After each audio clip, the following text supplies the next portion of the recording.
markii ugu horeysay waxaa la helay halka uu ka yimid gaarigii shalay isku qarxiyay godka Jilcow raadka iyo cidda soo gudbisay jagboontiyada uu soo agmaray iyo sababaha loo baari waayay ayaan halkan kugu falanqayn doonaa ee fadlan soo dhawow muuqaalkan shargare saaxiibadana u gudbi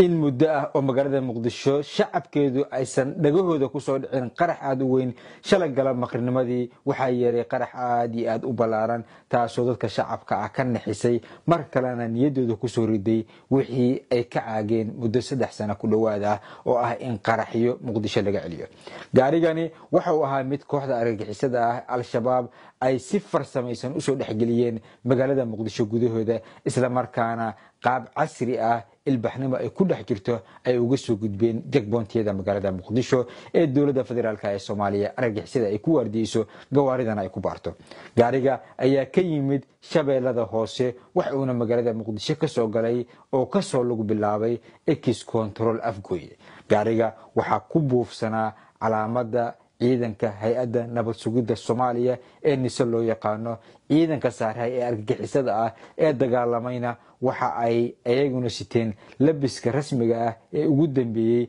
ee ciidanka NISA ay ku labisan yihiin waxay ula dhaqmayeen ciidamada dawladda sida inay yihiin saraakiil iyo ciidan ka tirsan kuwa nabad sugidda waxaana ka muuqatay kalsooni aad u weyn taasi oo sababtay inaan gabi ahaanba laga shakinin oo ay gudaha u soo galaan magaalada Muqdisho control kasta oo ay soo istaagaan la soo fasaxo marka koobaad muuqaaladan dambe ee idin muuqanaya waa gaariga oo ka soo bilaabaya socodkiisa X control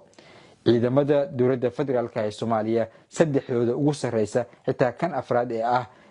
militariga booliiska nabad sugidda iyo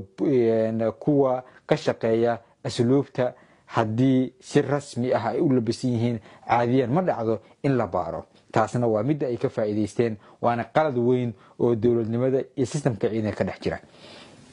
iyadoo la og yahay in argagixisadu ay arrintaasi fahamsan tahay hubka ay heli karaan ciidamadan lama baari jirin taasi ay ka faa'iideysteen meel kastana waxay iska dhigayeen ciidanka dawladda shaqada waxay ka soo bilaabeen 9:40 marka ay ahayd galabnimo ama 3:40 marka ay tahay X control afgooye waxay ku soo dhaceen wadada waxa ay soo mareen Saybiano mar kale halkaasi ay laga fasaxay control ku yaala iyaga oo aan lala hadlin lambar 4 ay lugta ku soo dhufteen waa la soo fasaxay oo waxa loo haystay inay yihiin ciidanka nabad sugidda Soomaaliya oo u socda shaqadooda caadiga ah waa ay soo socdeen eelgaabta ay mar kale istaageen waana la fasaxay waxay isku dayeen in ay galaan madaxtooyada Soomaaliya laakiin madaxtooyada ciidanka ka shaqeeya maadaama aysan iyagu NISA ahayn gooni group u tababaran ama guuto u tababaran oo madaxtooyada kaliya ka shaqeysa ay yihiin banaanka ay isaga celiyeen yaa tihiin ayaa la weydiiyay taasna waxa ay keentay in shaki uu galo oo ay isdhahan waa la fahmi karaa waana ay ka laabteen mar kale waxa ay ka soo wareegeen dhabarka dambe ee daljirka Dahsoon waxa ayna toos u soo aadeen xarunta godka Jilcow oo ay aaminsanaayeen in ciidanka nabad sugidda ay joogaan oo maadaama nabad sugid ay wateen labiskooda la isku dhex qarin karo ciidamada controlada joogay ee godka Jilcow waa ay soo fasaxeen mar kale ay soo istaageen gudaha xarunta nabad waxa weeyaan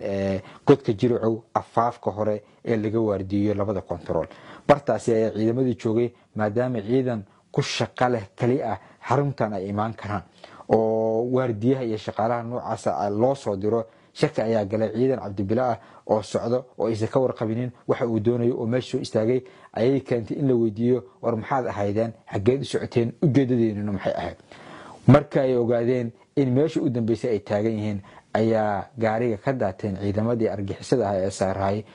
gaarigiina horey wuxuu u galay barti control waana uu isku qarxiyay halkaasna xabadda waxa ka bilaabay kuwii kale ee afantariga ah ee saaray xarunta godka Jilcow sidaasi ayaa la cadeeyay in kooxda argagixisada ah ay ku galeen ugana dhex dagaalameen muddana ay ka socotay xabadda ilaa ugu dambeyntii xalay saq dhexe intii ugu dambeysay ee ku jirtay gudahaasi ciidanka dawladda oo noocyo kala duwan leh ay uga adkaadeen meedkoodana banaanka la soo dhigay tani waxay muujinaysaa in habacsanaan guud oo aad u weyn ciidanka dawladda dhexdeeda ka jirto oo waqtiga nabadda la helay aad la isku dhigtay isla markaana laga weesanayo in la baaro ciidamada waxa ay yihiin darajadooda qofka iyo cadeyn loo helo cid uu ka tirsan yahay waa dagaalkii shalay godka jilicu ka dhacay sababta uu ku yimid fadlan muuqaalkan share gare